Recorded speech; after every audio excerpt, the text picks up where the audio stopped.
I was born to my mom, and she was struggling with addiction, and um, we made it all the way to about 8 years old. And I say we, Cody knew my brother George, who passed away a while ago.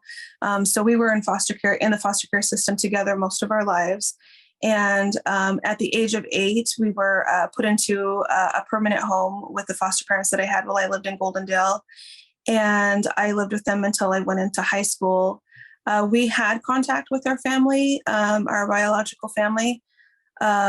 We would visit them a few times a year and had contact with them. So I knew who they were. So when I turned 18, I knew like where I was going, where I was going to return, and that I was going to return to Tulalip eventually, because I always felt drawn to Tulalip as my home, even though I lived in other places growing up. The biggest part of that for me was my culture. I was raised by non-Native people, and I always knew there was something missing for me.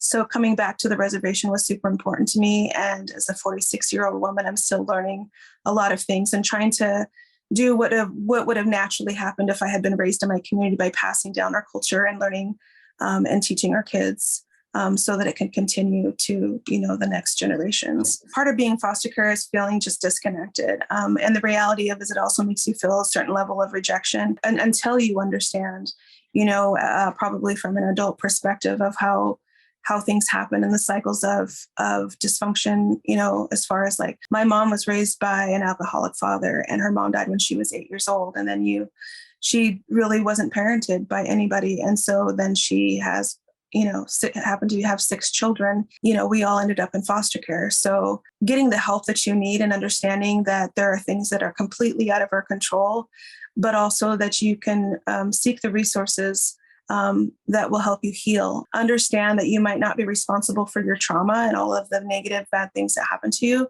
but there will come a point where it's time to take the reins and to guide your own healing.